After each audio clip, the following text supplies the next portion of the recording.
Legend has it that it was written by the Dark One. The Kinonomicon ex mortis. Roughly translated, Good movie. of the dead.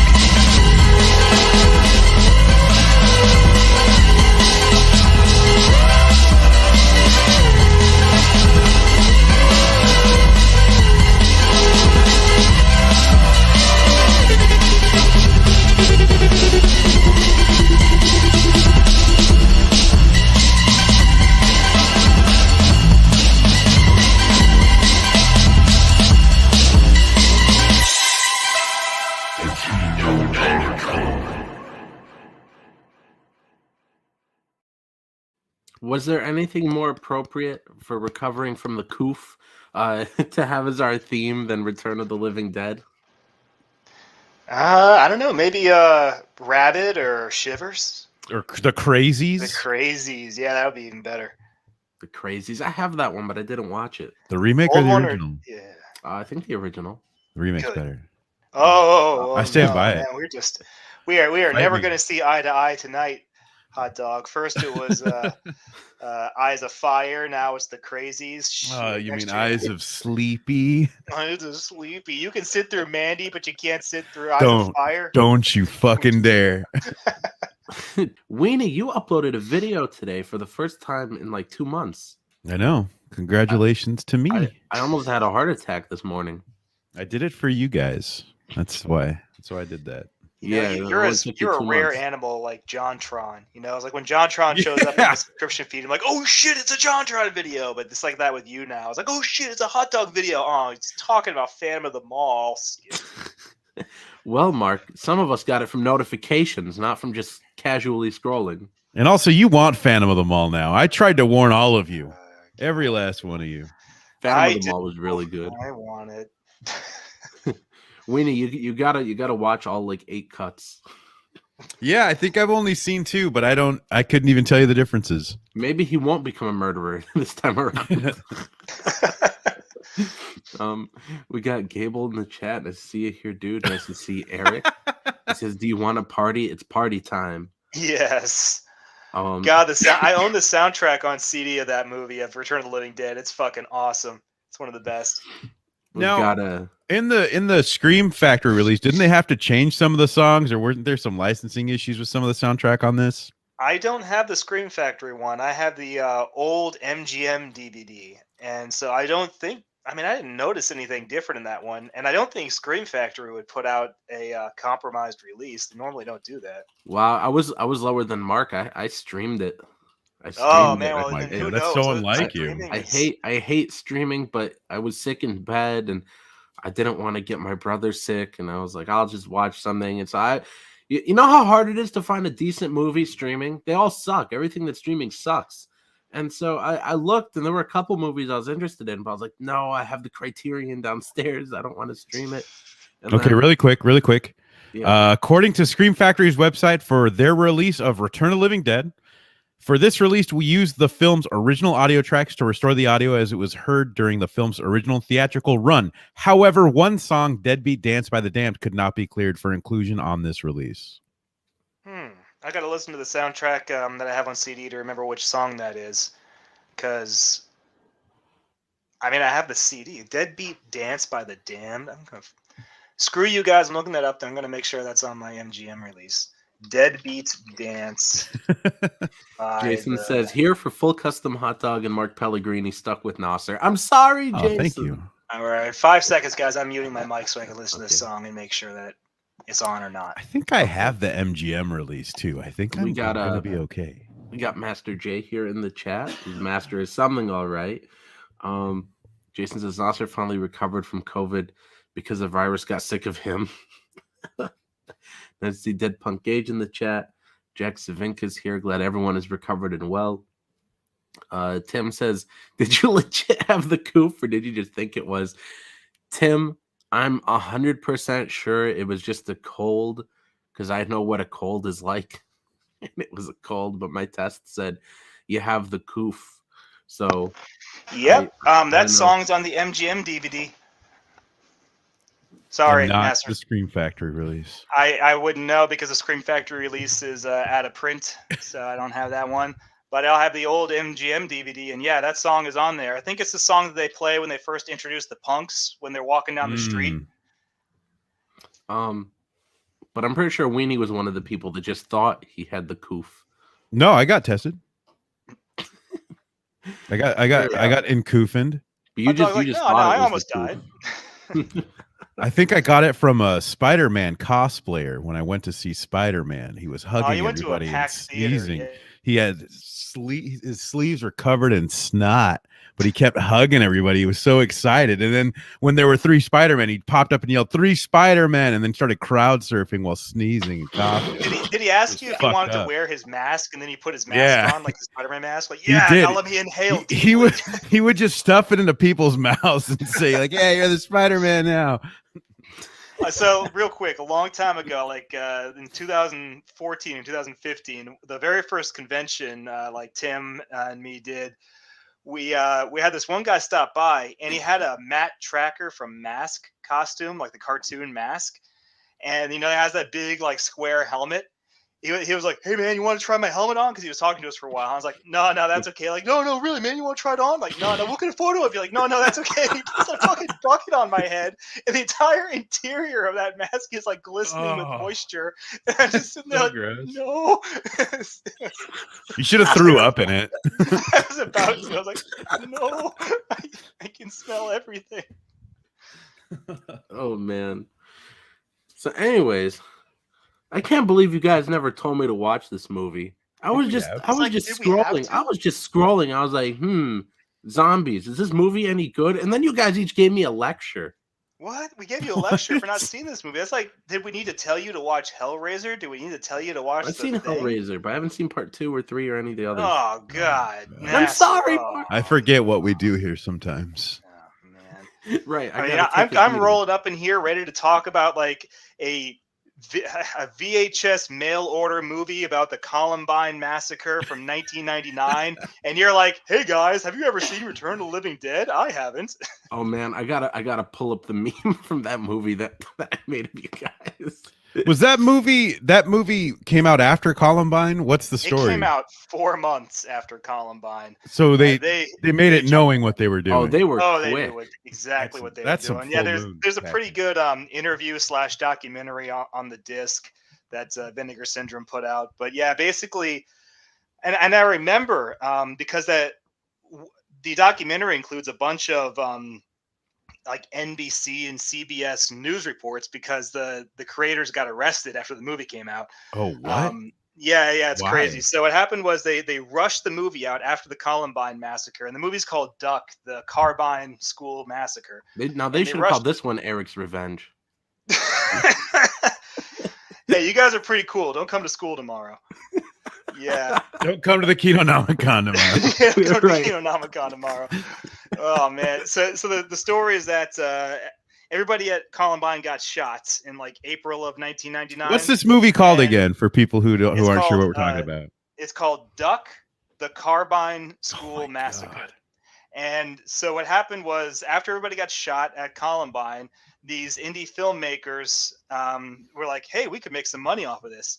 So for $6,000 and with a bunch of porn stars, they just went and they filmed a trauma-style spoof parody of the Columbine massacre with like 2 trenchcoat mafia kids and a bunch of jocks and nerds beating them up throughout the whole movie. And then at the end, they go crazy and they kill everybody. But it's done trauma style. So, like, the jocks are like, "Yeah, sports, beer, we're the coolest fucking kids. Oh, my God, it's nerds, get them." And they have, like, like the Christian youth kids, and they're always, like, playing guitar and, like, singing, like, "Jesus loves me. Oh, I love Jesus. You're the best." Everything is really overdone like a trauma. It's really obnoxious. It is not a serious movie at all. Until it gets to the end, then it switches tones and gets super serious as they try to recreate the Columbine shooting in a cafeteria, right down to the 2 trenchcoat mafia kids blowing their own brains out. And for $6,000 and shot on a VHS camcorder, it's actually filmed really well. But what they did after they filmed the movie, which came out 4 months after the massacre, was they started a website and they sold the tapes on the website, and that's how people found out about it. And the movie was really rare for a long time, until like Vinegar Syndrome put it out. But the reason they got arrested is because, like, what they did was they went to an elementary school at like 6 a.m. on a Sunday when no one was there, and they filmed their exterior shots of the Trenchcoat Mafia getting out of their van with all their guns and walking up to the doors. And then everything on as an interior shot was shot on like a set or some other place. And then they filmed that real quick and got out of there, and they sold the movie online. Well, you know what? It turns out that you can't bring even fake guns to an elementary school, even when no one's there. so they got arrested for that, not for making the movie. The movie itself is free speech. They got arrested for bringing replica guns to an elementary school on a Sunday.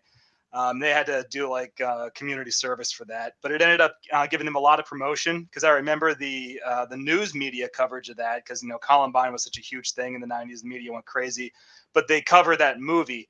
But if you watch like the clips that they have on the Blu-ray, and all the clips treat the movie like it's super duper serious, and people are like, this movie is too dark and too sick to exist. It must be buried. And then you watch it, and it's like the fucking a Toxic Avenger. It's got that same tone. It's like Class of Nukem High. Well, Weenie sent me the link right here to the trailer. Should we watch this? Go ahead. It's in perfect taste. I don't know. I don't know if it's in good taste or not. I mean, it's a movie. It's a parody of the Columbine shooting made 4 months after the shooting. I mean, it's been like 20 years, right? Yeah. Even longer than that. I was like 2 years old when that happened. So I don't know if it's in good taste or not. I don't know. It is not. Nasser, I just watched the movie, and I can assure you it's not in good taste. No, you're just not gonna. Playing the trailer. We showed the trailer to people. I didn't know if that'd be in good taste. I don't know. I just closed it. Yeah, well, man. I don't want to get struck or something, or somebody's gonna be like, "There was a fake gun," so I'm offended. Like, well, you already showed that picture of us as the trench coat that's mafia. right. Yeah, you don't want to be accused of bad taste. Plays Birth of a Nation internally. That's out of the bag now. Okay. Well. Okay. It's your guys' judgment call. Do you guys want to play it or not? It's not my channel. Okay. And it's Mark's movie, so I defer. Yes, it's Mark's movie. I'm responsible for this. Whatever. I hate you guys. Just imagine Columbine in a funny movie. That's right, Mark. You said it was a great time. Oh, it was hilarious. I mean, it is. So imagine the Toxic Avenger, right? This wimpy little nerd who gets bullied by these like parodies of jocks. But instead of falling into a vat of toxic waste and becoming a superhero, he just takes an AK-47 and kills everybody at school. But otherwise, it's the same movie. It's a spin-off of the Toxic Avenger. Yeah, let's call it that. Wait, so all the kids they kill, they come back to life, and that's the start of Return of the Living Dead? Oh yeah, it's all one big cinematic universe. I loved it so much. Return of the Living Dead? Yes, I loved it. I loved. Yes. Excuse me. Sorry, I'm just coughing a little bit when I talk. Hey, but guess what? You're not gonna love any of the sequels. And there's four. I heard the second one. The third one. Come on, Brian Yuzna. Come on. The third one is palatable. The problem with the third one is that. So the second one's problem is that it ramps up the comedy too much. The third one's problem is it downplays the comedy too much. It's super duper serious with a like ridiculously bleak, tragic ending that's not even played for laughs like the ending of Return of the Living Dead 1. It's a good zombie movie. It's just like none of those sequels hit the same kind of balance that Return of the Living Dead 1 hit. Yeah, and we don't even talk about those two made for Sci-Fi Channel original movies. Three's not as good. I mean, the problem is the first one's just so good. It's so damn good. It's a tough act to follow. My favorite joke in the first one is how they keep saying something like, "Oh, there's a number on here," but then they're like, "Oh, but you don't want the army getting involved with this," or no, we shouldn't call the police. I love that joke, and then at the very end, when they finally do call the army's like, "Why don't you call us from the start?" I couldn't stop laughing at that line. My favorite joke in that movie is at the very beginning. It's when the older guy from Poltergeist is teaching the young guy who played Tommy Doyle in Friday the 13th Part 6. Like Tom Matthews or something? Yeah, Tom Matthews. It's when he's teaching him how to do inventory. And he's like, okay, you need to get a skeleton with perfect teeth. And he's like, okay, hey, you ever notice that all skeletons with perfect teeth come from India? I'm like, why is that weird? Well, how many people do you know who die with a perfect set of teeth? I think they got a skeleton farm over in India. I was like, I want to learn more about the Indian skeleton farm. That sounds way more interesting. We got Aveheim that just comes in here to call us gay. All right. Fair. Yeah, fair enough. Gable enjoyed the third one. Yeah, I haven't seen the sequels. I hear the third one's okay, and stay away from the second one. Christian Hannah Horror really likes the second one. I kind of want to watch it again, but I don't know. The second one is like Chud 2, Bud the Chud tier. I don't know how else to describe it. It's really spoofy and campy. Like the zombies show up, and there's a part where one of them is dressed as Michael Jackson, and he does like a Thriller dance because Thriller. They do the same thing in Bud the Chud. Yeah, it's like if it's a zombie movie and it's a comedy, then one of them's got to do a Thriller dance. Yeah, absolutely. It's got a high budget though. It's got a higher budget than 3 does, so there's a whole lot of zombie effects in it. It's just kind of obnoxious. Which, speaking of dancing, when I told you guys I was gonna watch this movie, Weenie kept messaging me at the start. He's like, "Are you at the Linnea Quigley part yet?" And Weenie's like, "She dances naked. Are you at that part yet?" I love that part. And Weenie was kind of he's kind of weirding me out how much he was talking. I've never said that. I don't simp for Linnea Quigley. She just looks like a regular white woman to me. I get her confused in every movie I've ever seen her in. Oh, so I'm a Barbara Crampton man. Everybody knows that about me. Well, Linnea Quigley, it's hard to get excited for her because, I mean, she takes her shirt off in every movie, so it's not like you've seen anything you haven't seen already. That's true, but she drops flaps in this movie. She wears like this weird like latex skin flap over her vagina, so she has no genitalia down there. It's very odd.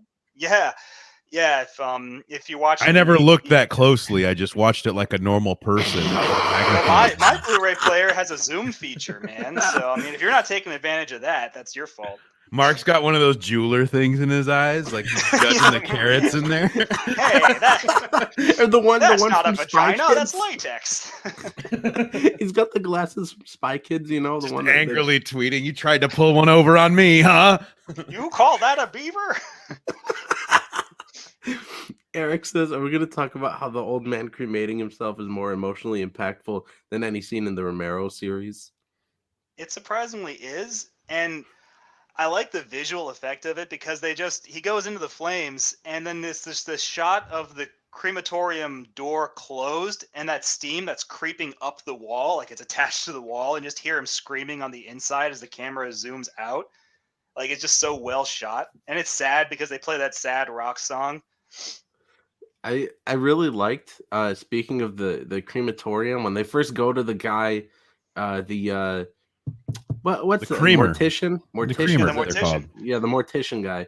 When they go to the mortician guy and they've got the zombie chopped up into all these little pieces and all these little garbage bags, and they have to create a lie.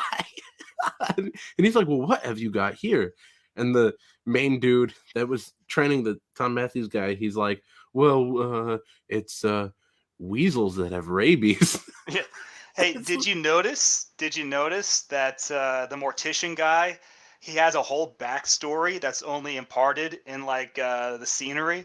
He's an ex-Nazi who fled to the U.S. I had a feeling because of the gun, and then I feel like I saw something else too. He has the Walther P-38, the gun that Hitler used. He has. I like how you just know that, Mark. Say what?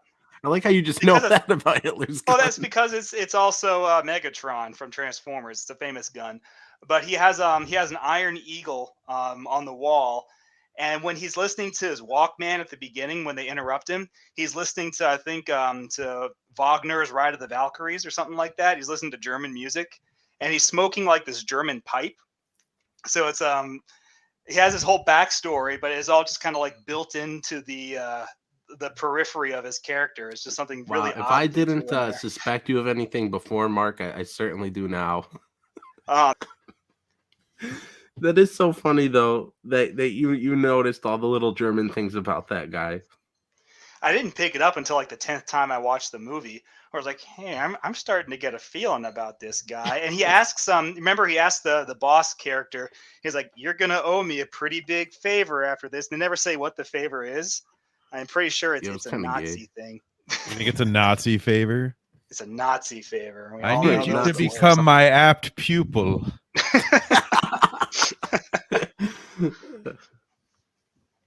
One thing I like about that movie a lot is how it keeps ratcheting itself up and breaks all the zombie rules. I watched it with my family for Halloween, and it was great because they're like, "Oh, they're gonna burn the zombie and everything's gonna be okay." Nope. You're like, oh, that's what you're I thinking. don't know how you They'll you chop can it up and watch everything's these gonna be movies with okay. your family. Not to interrupt you, but I mean, come on, there's a naked dance scene in there. How do you watch that with your family and it's not awkward? We're all mature adults actually, so that's kind of a little life hack It's there. still weird. Anyway, No, it's fine. We've seen plenty of naked people together. You know, it's just what families do. Your mom took you to see Showgirls in the theater. It's all good. Yeah. No, but anyways, continue. Yeah, That's it's paced so well. Like it starts out fast. I think it's a mixture of like the editing and the soundtrack, and I think like the first zombie, like they bang on that drum and they all get like poisoned, and that the yellow zombie who's hanging in the meat locker comes to life. I think all that happens within the first 15 minutes. Yeah. Like it just Yeah. and then it doesn't slow down from there. It just keeps going and going. It's so good. Determined Sheepy says, heck, I know about the gun. Well, Determined Sheepy, I'm gonna keep an eye on you. At least it wasn't the helmet dude in the chat that said that, the actual German guy. I don't think he's here right now. I wish he would just rant in German sometimes, just big blocks of German in all caps. You know, I was doing a stream one time, and I put the link in the chat, and Helmut did come on here, and he was talking in German. He has the accent and everything. Tim says Weenie watches porn with his dad. You know, like all mature adults. You know what, Tim? You're not invited anymore. Mark, you can still come. All right. We can't have a circle jerk with two people. So it's That's the a line parallel dance. jerk. Oh man. Now I'll tell you the worst thing I ever watched with my parent. The one time we're all like reasonable adults. We can all take, jokes. Ha ha ha. Now the one that was like, oh, gee whiz, I'm embarrassed. I was a teenager and I was watching Scary Movie with my mom. I'd never seen Scary Movie before. We rented it. We did not know how lewd it was going to be.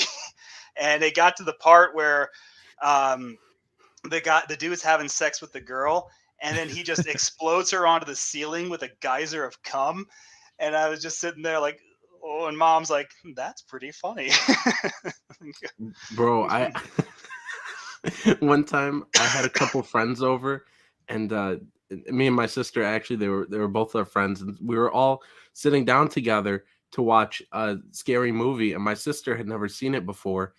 And then as soon as we start watching the movie, my mom comes in the room.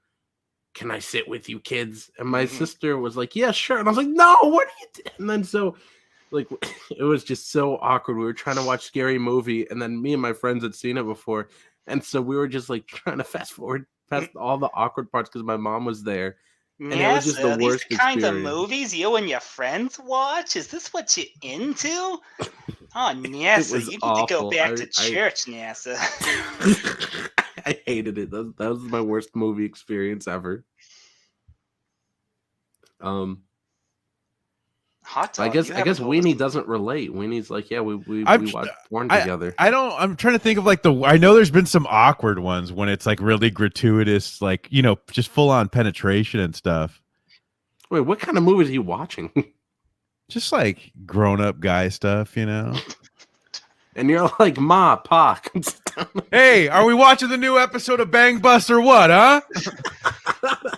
Well, that's the fucking thing though with a lot of these TV shows. Like I watched Channel Zero, right? It's a 4-season TV show. Each season's it's like an anthology, like American Horror Story. Each season's a different story.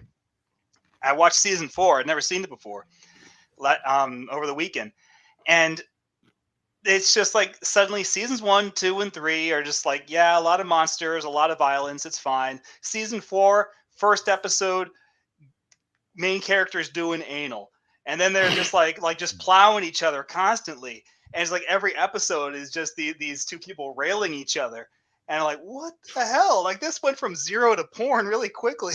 Channel 0 to porn. Okay. But like, yeah, just like every streaming show is like that. Like The Haunting of Hill That's House weird. has a chick with a strap on, just like fucking her girlfriend in an episode. It's just Oh, like, good and thing you I have, never like, finished absolutely that no show. I idea. only It saw the comes out of first nowhere. episode. Yeah, it's really boring. And which episode did you say that was in? It's the one about the psychic lady. So each episode is themed around one of the main characters, and the episode with the psychic lady, not Theodora, I can't remember. Okay, I'm looking But that's for the it. one I that- mean, Yeah, I'm looking for the lesbian episode. Which one is that? So I know which one to avoid. I mean, you know. Queenie in the chat says horror movie time again. Well, no, apparently it's porn time again. So do you know, and Debbie Does Dallas, they couldn't actually film it in Dallas because you can't, it's illegal to film pornography in Dallas. So the entire movie is about Debbie trying to earn bus fare to go to Dallas. So she's actually in a different city fucking people. And then the movie ends with her getting bus fare, but we never actually see her do Dallas. It's very disappointing. That's insane. Oh man, I bet you guys could turn Gremlins degenerate. I just rewatched Gremlins. I wanted to watch something, and I was like, ugh, but I hate streaming. But I was like, you know what? I'll watch Gremlins. And I swear I did not rewatch it to find out what other parts I could rip off that didn't make it into Creepsters. It's not because I'm struggling with the sequel. That has nothing to do with it. But man, every time I rewatch Gremlins, it's just funner and funner every time. Like the first one? Oh, yeah. I mean, the first one's a good movie. It's so wholesome, especially the part where Dick Miller is like, fucking Japs, fucking foreign parts, fucking foreigners stealing our jobs. Did you watch part 2? I mean, I just watched it like a few weeks ago, and we did an episode about it. Was I there? Yeah, I haven't rewatched it yet, but I plan to soon. Yeah.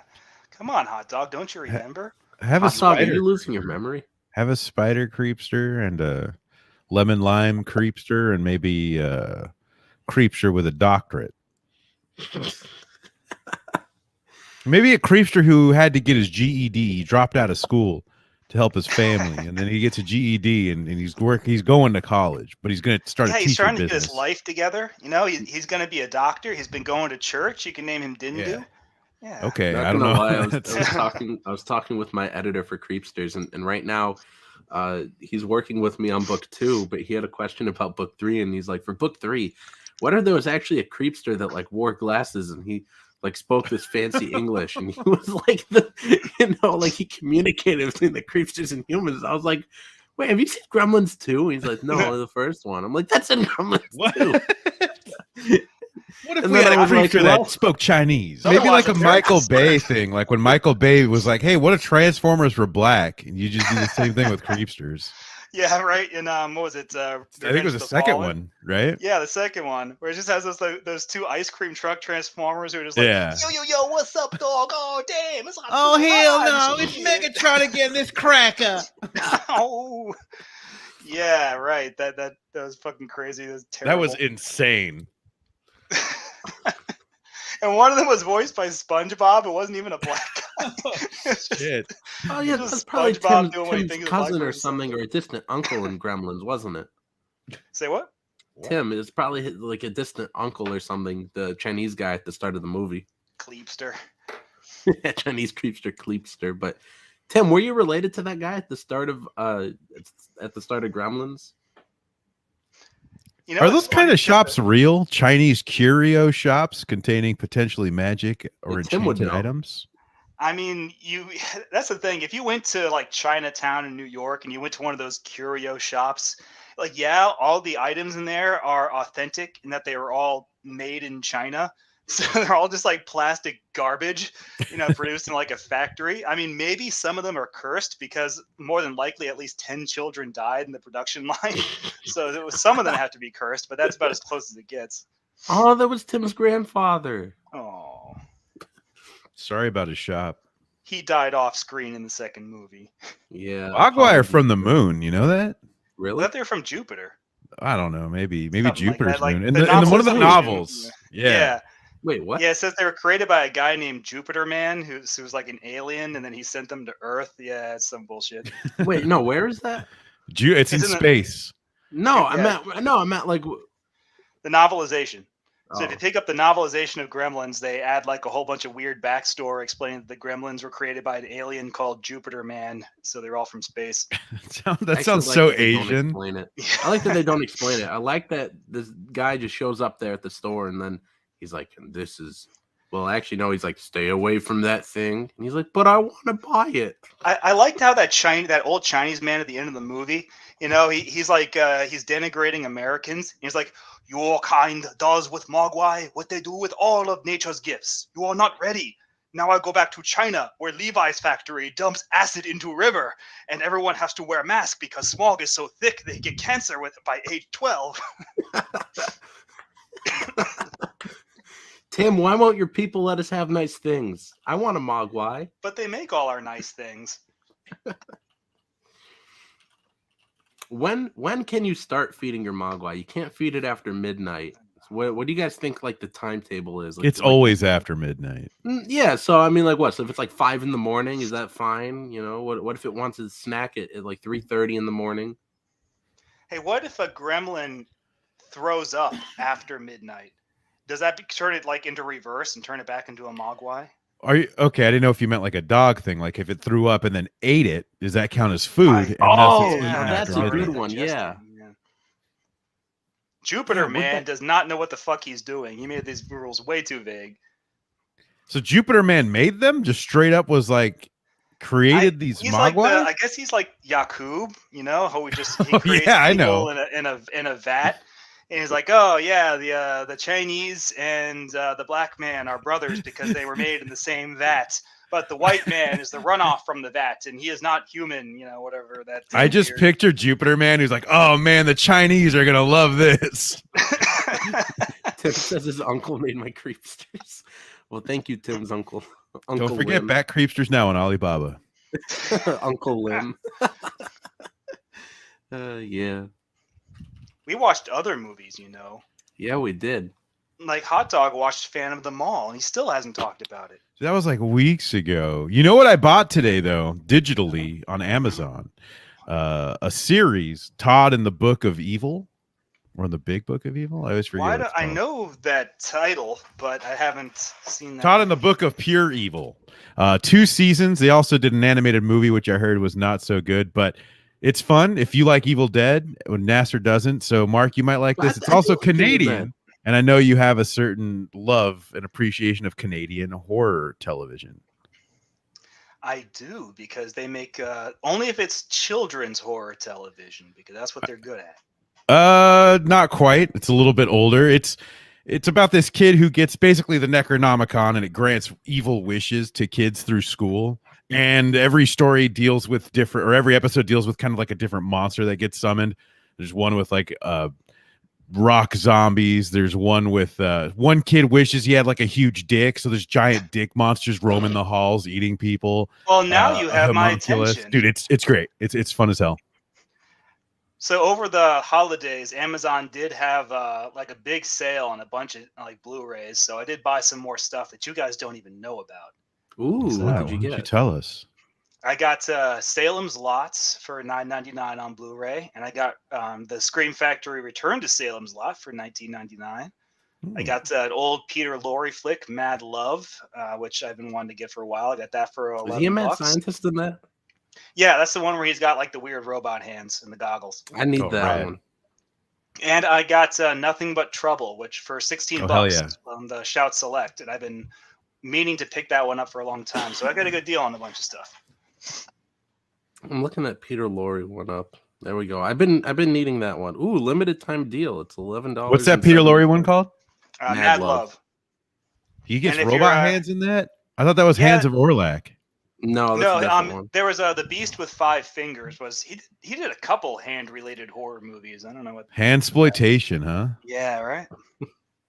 Judge Doom from Who Framed Roger Rabbit was designed after Peter Lorre's appearance in Mad Love. The weird, crazy, the black gloves and the goggles and the bald head, like the whole thing was supposed to look like Peter Lorre. Dude, maybe I'll buy this Mad Love film as well. Who put it out? It's a Warner Archive.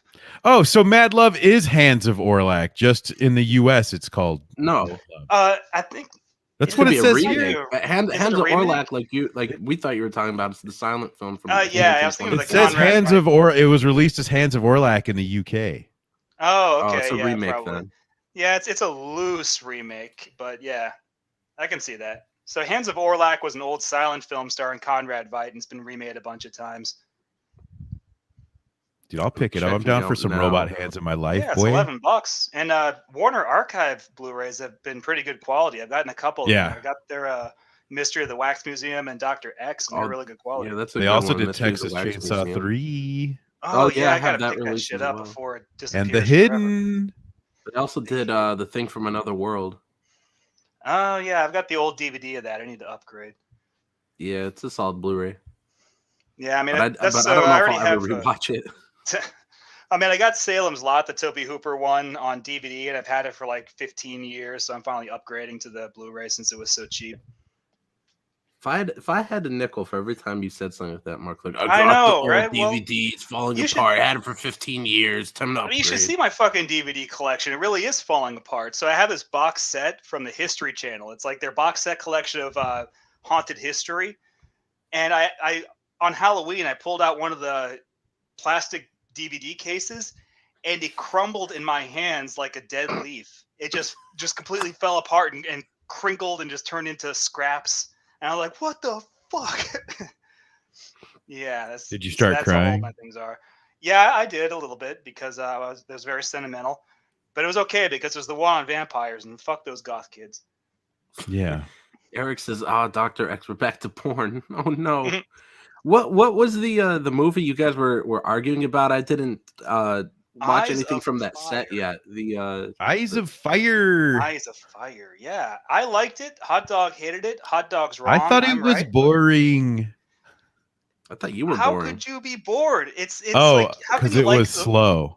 how can you like The Witch but think that Eyes of Fire is boring? They are the exact same movie except more shit happens in Eyes I of got Fire. that. I also thought it was very similar. I like the effects, or at least what it was going for, but sometimes it just felt like effects out of like a 70s educational film, especially some of the sound effects. They were pretty rough, but its heart was in the right place. But man, I was not feeling it. Weenie's know, just I'm- always wrong. I mean, I'm all in for that like surrealist imagery shit. So for people out there who don't know, there's a box set from Severin that came out in December called All These Haunts Be Ours, like a really pretentious name. And it's got like 20 folk horror movies from around the world. And this one was representative of the United States. They chose Eyes of Fire from 1982. It was And also it's its about first the- Blu release. It was kind of anticipated. That was a Yeah. big reason I got the set, actually.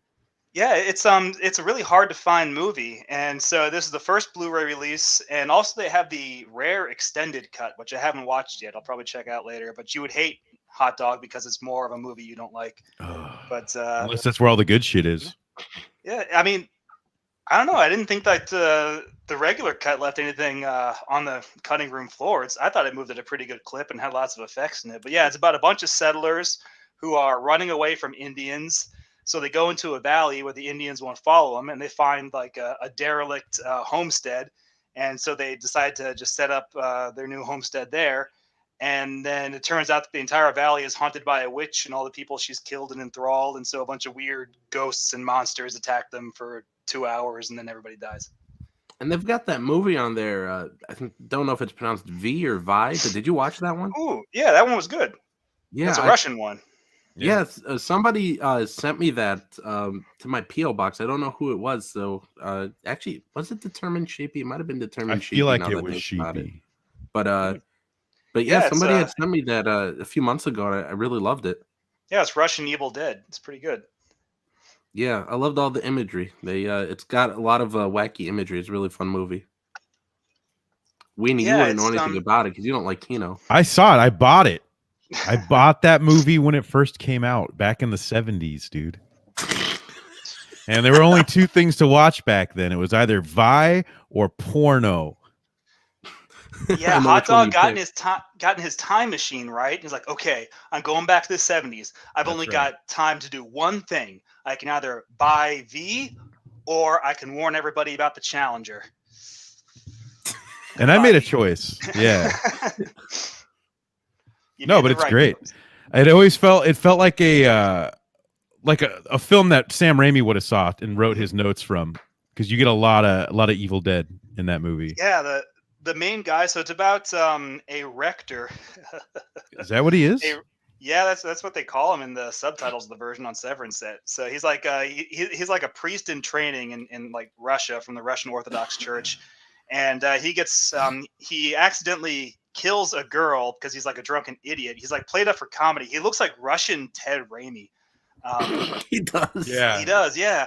And so while he's stumbling around one night, he meets this hot chick, and he kills her by accident because she turns out to be a witch, and she turns into an old lady. But then he gets basically like shanghaied by a bunch of Cossacks to go to their lord's farm house or whatever. And he has to read for 3 nights in a row. He has to read the religious funeral rites from the Bible over her body. And he doesn't want them to know that he's the one who killed her or that she was a witch.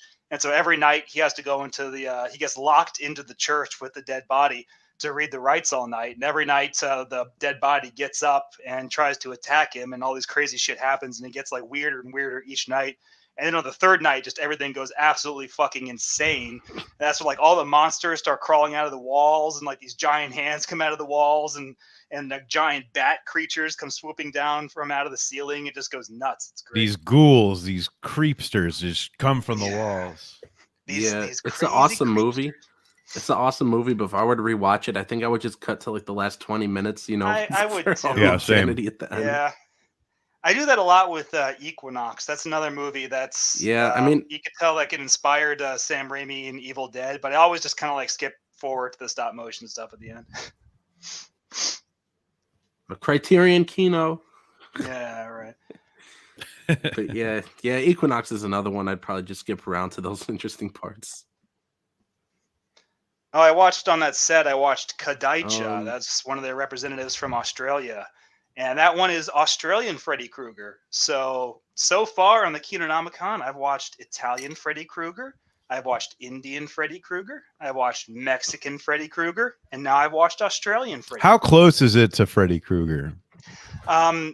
So here's the plot is identical to A Nightmare on Elm Street, like down to a T. But the villain... He's got Freddy Krueger's powers, but he doesn't have a claw hand. That's What's the he one got? difference. He can turn into Australian animals. So he turns into an eel. He turns into a dingo. He turns into dreams? Sort of. So what happens is here's the plot. There are a bunch of Aborigines minding their own business, and then a bunch of Australian convicts rolled up and raped and murdered them all. And so the shaman of that Aborigine tribe got really mad and said, like, I'm going to have my revenge on all of your children someday. And on a specific street in a certain neighborhood. And so these teenagers, because this was made like 1988, so they're like Australian teenagers. They like one teenager after another has a dream in which that shaman, who happens to like look all burned, hands them a Kadaicha stone, and they wake up and that stone is in the bed with them. And that means that the next ones are going to die. So that's the dream element. And then when they're out and about, a giant warped animal of some kind attacks them and kills them. And then it just goes one at a time after that. And they have to find the dead body of the Kadaicha. That's what he's called, the Australian Freddy. They have to find his dead body. Just like in Nightmare on Elm Street 3, and they have to cremate it. Or they have to find another Aborigine shaman who has to go and like consecrate it in some sort of bullshit. Do they fight a skeleton? They do. They do fight a skeleton. God. It has some good moments. The I don't know what rip they used on that Blu-ray set, but I swear they just like took a VHS and copied it onto the disc because it is in low fucking quality. It is like I don't know if it was a rare movie and they had a hard time finding it and they couldn't find like a quality print because that was like standard definition, substandard definition. Well, it's a movie nobody ever heard about. So. Yeah, no, it's. I mean, it's got a Wikipedia article that's better than a lot of the movies in that set.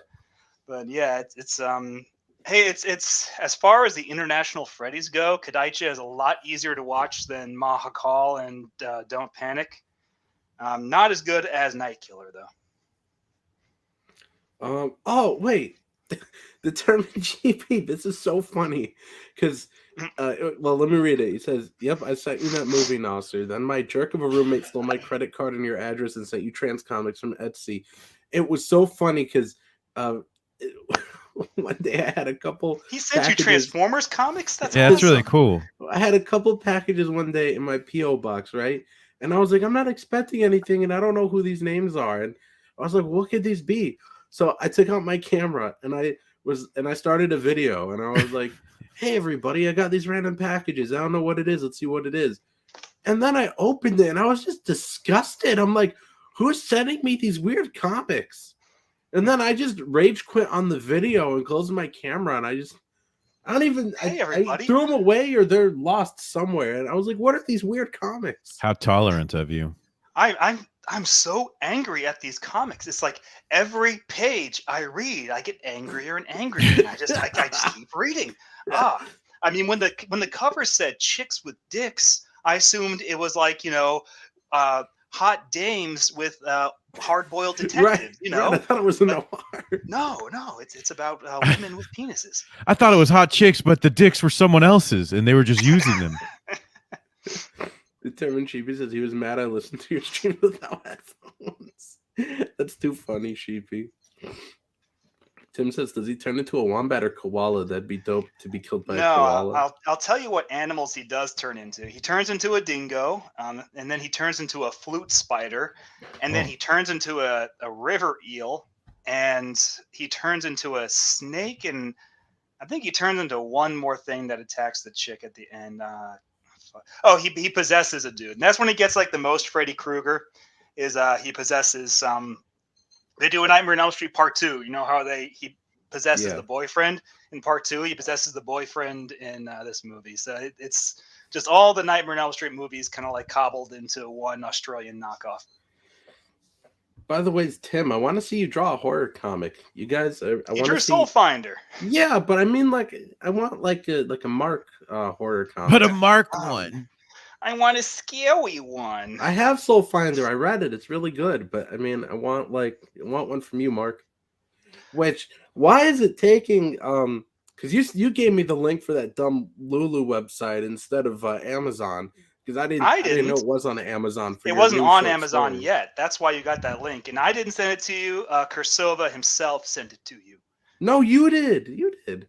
I said, "Where's the hard copy?" And he gave me that link. Oh, yeah. Well, I got it from Kursova because it wasn't on Amazon yet. So yeah, and so I'm just like waiting, and it's like coming in 18 weeks. What? I don't know. I've never used Lulu before. I'm gonna strangle you, Mark.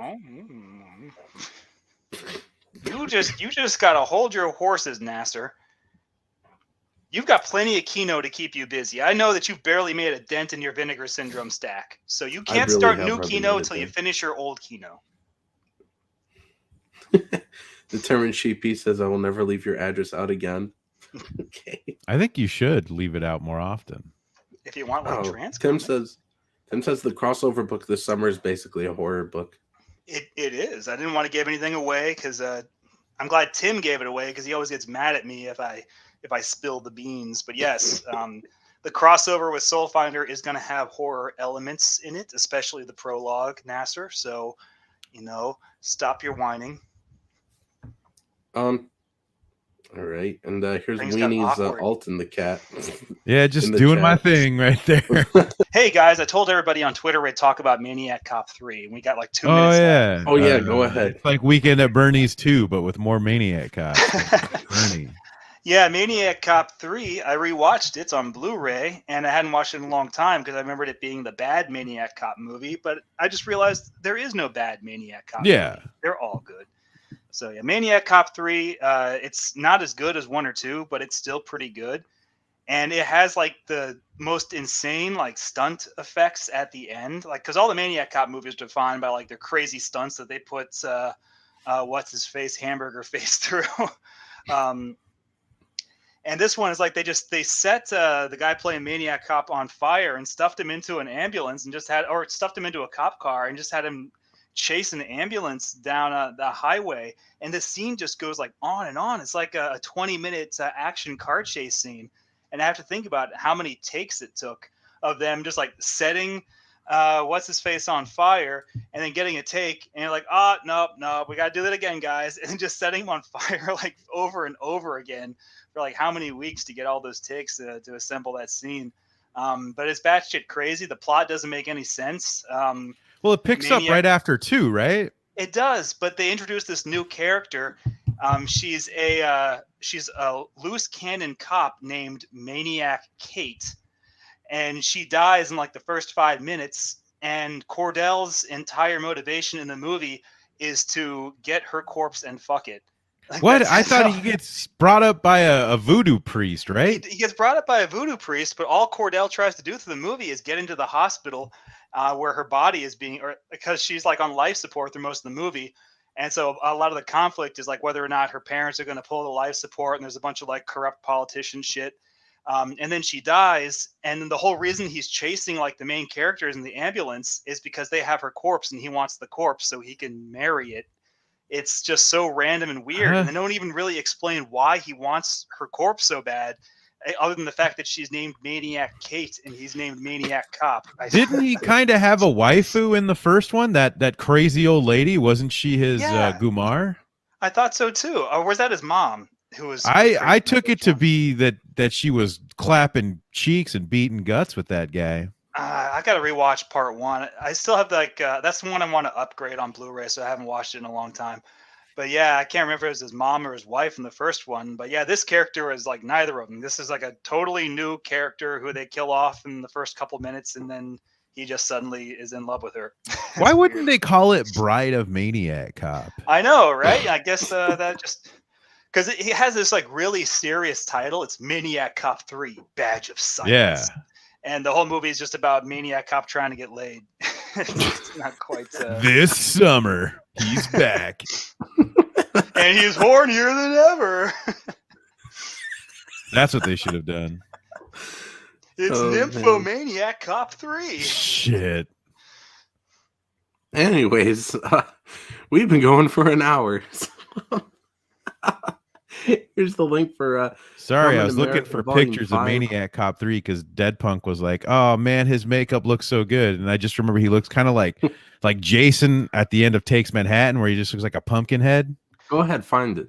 Yeah, he has I thought he looked more plasticky because like the first 2 Maniac Cops, they don't really show you his face that much. And they show it to you a lot in this one. It looks fake. And I just remember the actor's name, Robert Zadar. He's the actor with the gargantuan face that they keep setting on He's fire. one half of the Zadario brothers. Oh, God. I just made that up. I found what you just But he was in Samurai Cop. He was in the second Frogtown film. I think that's Hell Comes to Frogtown. Tons of stuff. Well, he was in another. God damn it! What was the name of it? It was in the last season of Mystery Science Theater 2000 on Sci-Fi Channel. He was in a movie. God, what was like the Reaper? Soul Taker? Soul Taker. Thank you. Yeah, where he plays like one of the versions of Death. Yeah, against one of the Estevez brothers, I think. Right? Joe Estevez, I think. One of the lesser Estevez brothers. The Lestevez. So, anyways, Weenie, I can't tell what I'm even looking at. Look, that's as good as that gets. I mean, maybe I could look for another one.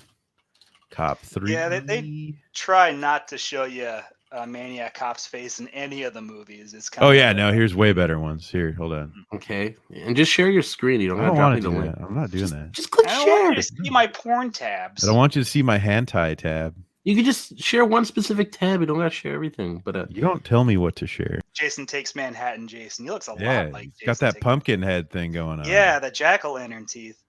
And have a Kino night, everybody. Happy New Year. Bye. Happy New Year. It's already January. Shut up, Nazir. Okay, bye. Imagination.